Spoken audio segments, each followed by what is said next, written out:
warahmatullahi wabarakatuh. Saya Arif Rahmawan, Stambuk F551-19031. Saya akan menjelaskan 5 tipe file dan contohnya serta mereview 3 aplikasi DBMS.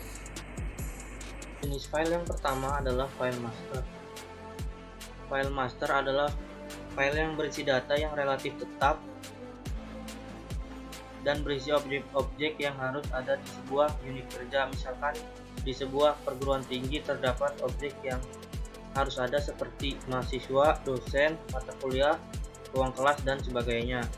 Objek tersebut harus disimpan datanya dalam file komputer dan akan masuk ke dalam kategori file master. Ada 2 jenis file master. Yang pertama, reference master file yang berisi record yang tidak pernah berubah. Contohnya berkas pelanggan yang berisi nomor rekening, nama, dan alamat. Yang kedua, dynamic master file yang berisi catatan yang terus-menerus berubah berdasarkan suatu peristiwa transaksi. Contohnya stok barang. Yang kedua, berkas pemesanan tempat duduk atau bangku. File yang kedua, file transaksi adalah berkas transaksi yang harus disimpan di dalam media penyimpanan eksternal. File transaksi adalah file yang berisi record-record yang akan memperbaharui, mengupdate record-record yang ada pada master file. Contoh file transaksi adalah rekaman tentang pelanggan yang sudah membayar tagihan listrik dan akan membentuk file transaksi.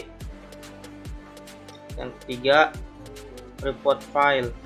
File report adalah versi data yang bentuknya telah disesuaikan untuk kepentingan user. Data yang akan ditampilkan pada monitor, data yang akan dicetak.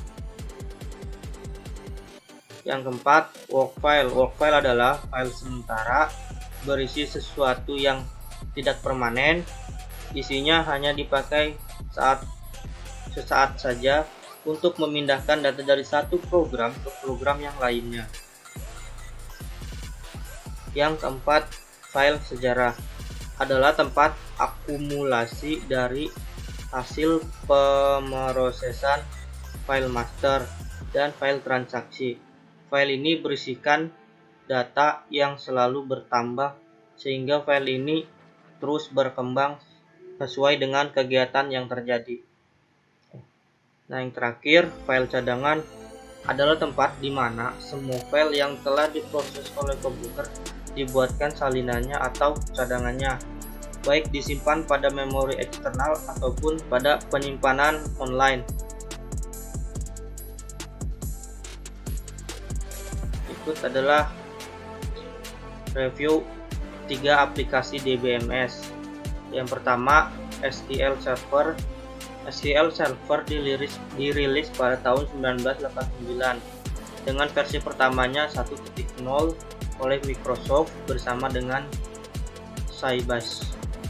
Dan kini versi terbaru SQL Server yaitu versi 2016 yang diterbitkan pada 2016. Kerjasama antara Microsoft dan Sybase tak berlangsung lama, dan sekarang SQL Server hanya dinaungi oleh Microsoft. SQL Server memiliki kelebihan cocok dengan perusahaan skala kecil, memiliki kemampuan untuk backup data, rollback data, dan recovery data. Kekurangan SQL Server adalah harga jualnya yang cukup tinggi. Untuk skala perusahaan kecil terbilang cukup mahal. Tidak bisa multi OS, hanya bisa digunakan pada sistem operasi Windows. Sulit digunakan pada bahasa pemrograman lain. Tidak cocok untuk skala database besar.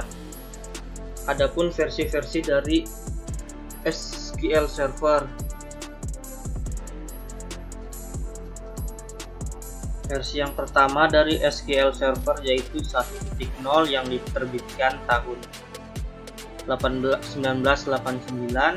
versi 1.1 pada tahun 1991, versi 4,2 pada tahun 1992, versi 4,21 pada tahun 1994, dan seterusnya hingga yang terbaru yaitu versi 2016.